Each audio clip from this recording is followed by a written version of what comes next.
നായയെ സംബന്ധിച്ചിടത്തോളം ഉള്ള ഒരു പുതിയ കേസ്. അത് ഒരു വളർത്തുനായയാണ്. ഞാൻ പറയാറുണ്ട്, ഈ വളർത്തുനായയൊക്കെ വളർത്തുന്നവർക്ക് യഥാർത്ഥത്തിൽ ലൈസൻസ് വേണം.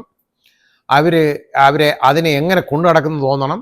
മാത്രമല്ല, ചില പ്രത്യേക ഇനം നായകൾക്ക് നിർബന്ധമായിട്ടും ആ പ്രത്യേക രീതിയിലുള്ള ലൈസൻസ് വേണം അതിനെ വളർത്താൻ. അത് വളരെ വളരെ സ്ട്രിക്റ്റ് ആയിട്ടുള്ളൊരു കാര്യമാണ്. ഇപ്പം പിറ്റ്ബുൾ എന്ന് പറയുന്ന ഒരു നായ്, പിറ്റ്ബുൾ എന്ന് പറയുന്ന നായ് വളരെ അപകടകാരിയാണ്. പിറ്റ്ബുള്ളിനെ ഒന്നും ഒരുപാട് പേരൊന്നും വളർത്താറില്ല. വളരെ വില കൂടിയ നായാണ്. അത് വിദേശിയാണ്.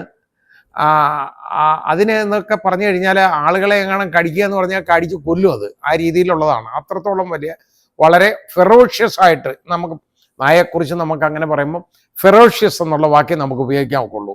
അത്ര വൈൽഡാണ്, വന്യമാണ്. ഈ രീതിയിലുള്ള ഒരു നായയാണ് പിറ്റ്ബുൾ. അപ്പോൾ ഈ പൂതന്നൂർ സ്വദേശിയായ സുധീഷ് എന്ന് പറയുന്ന ആള് ഒരു പിറ്റ്ബുള്ളിനെ വളർത്തുന്നുണ്ട്. അപ്പോൾ അയാളുടെ ഒരു കലാപരിപാടി എന്ന് പറഞ്ഞാൽ ഈ പിറ്റ്ബുള്ളിനെ അയാൾ കെട്ടിയിടുന്നെന്നൊക്കെ പറയും. പക്ഷേ അയാൾ ഇഷ്ടമുള്ളപ്പോൾ ഇഷ്ടാനുസരണം അങ്ങ് അഴിച്ചു വിടും. അഴിച്ചു വിട്ട് കഴിഞ്ഞാൽ ഇത് ചെയ്യുന്നതെന്ന് പറഞ്ഞു കഴിഞ്ഞാൽ കണ്ട ആളുകളെ എല്ലാം കടിക്കും, അല്ലെങ്കിൽ അതേപോലെ ഭീഷണിപ്പെടുത്തും. ആളുകൾക്ക് ഭയമാണ്. പിറ്റ്ബുൾ എന്ന് പറയുന്ന അത്രത്തോളം ഫെറോഷ്യസ് ആയിട്ടുള്ള ഒരു നായല്ലേ. അപ്പോൾ ഇത് ഒരിക്കൽ വേറൊരു അടുത്തുള്ള ഒരു നായയെ ഇത് കടിച്ച് കൊന്ന് കേട്ടോ. കടിച്ച് കൊന്ന് അതിനെ ആ നായയെ സുധീഷ് തന്നെ കുഴിച്ചിട്ടെന്ന് പറയപ്പെടുന്നു അയാളുടെ പുരയിടത്തിനകത്ത്.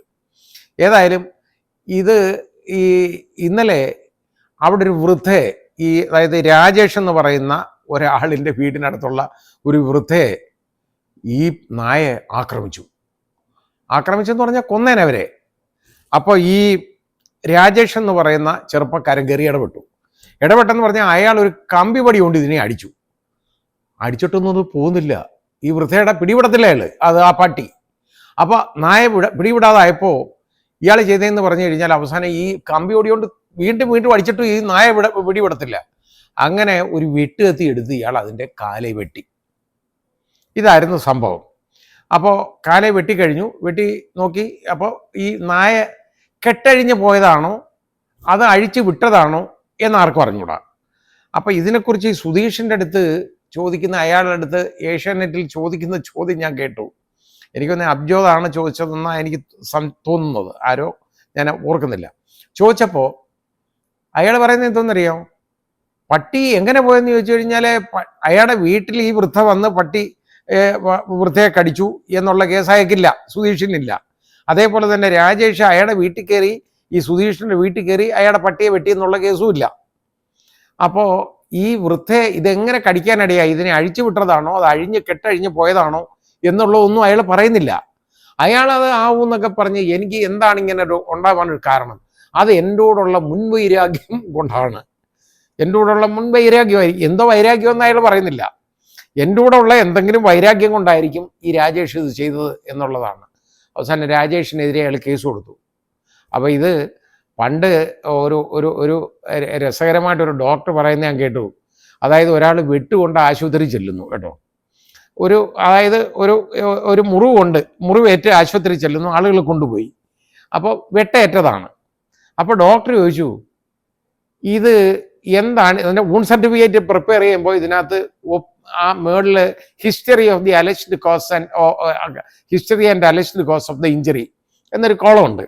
അതായത് അതായത് ഇഞ്ചുറി ഉണ്ടാവാനുള്ള പരിക്കിൻ്റെ സ്വഭാവവും അതിൻ്റെ ചരിത്രവും അതുണ്ടാകാനുള്ള കാരണവും അലജ്ഡ് കോസും വേണം, എഴുതാറുണ്ട് അങ്ങനെ ഡോക്ടർ.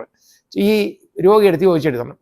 ഈ വന്ന മുറിവേറ്റ ആളിൻ്റെ അടുത്ത് ഡോക്ടർ ചോദിച്ചു, എന്താണ് ഇതെങ്ങനെ സംഭവിച്ചു എന്ന് ചോദിച്ചു. മുൻവൈരാഗ്യം കൊണ്ട് സംഭവിച്ചു. അപ്പോൾ വീണ്ടും ഡോക്ടർ ചോദിച്ചു, അതല്ല, ഇത് എന്തുകൊണ്ട് സംഭവിച്ചു എന്ന് വെച്ചാൽ എന്തുകൊണ്ട് ആണ് ഈ വെട്ടേറ്റ ആയുധം എന്താണെന്നാണ് ഈ ഡോക്ടർ ചോദിക്കുന്നത്. ഡോക്ടറെ ചോദ്യത്തിലും കുഴപ്പമുണ്ട്, ആയുധത്തെ ഡോക്ടർ ചോദിക്കുന്നില്ല. എന്തുകൊണ്ടാണ് നിങ്ങൾക്ക് ഈ പരിക്കേറ്റത്? സാറേ, മുൻവൈരാഗ്യം കൊണ്ടാണ്.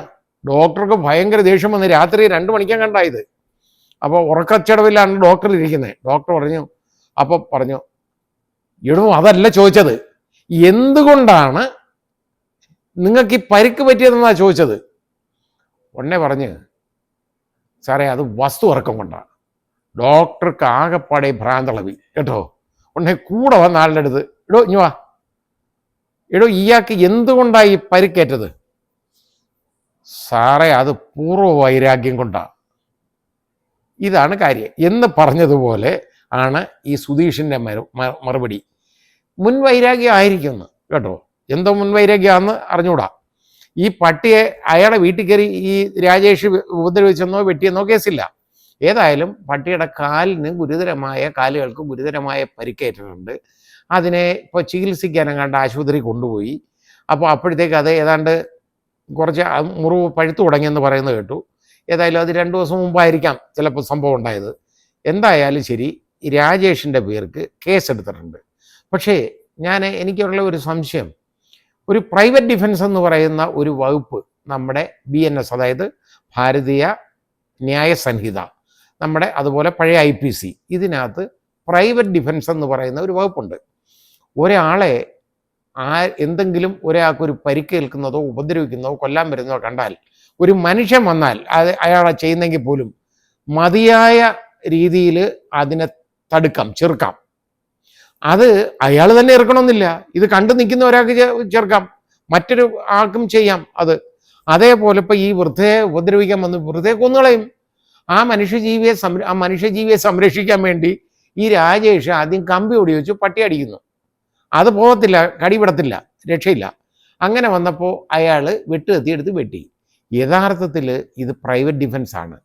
പ്രൈവറ്റ് ഡിഫൻസ് ഒരാളുടെ ജീവൻ രക്ഷിക്കാൻ വേണ്ടി, അല്ലെ ഒരാൾക്ക് മുറിവേക്കുന്നതും പരിക്കേൽക്കുന്നതിൽ നിന്നും രക്ഷപ്പെടുത്താൻ വേണ്ടി മതിയായ രീതിയിൽ രാജേഷ് പോയി കൈകൊണ്ട് കിടക്കാൻ പോയാൽ അയാളെ കടിക്കും.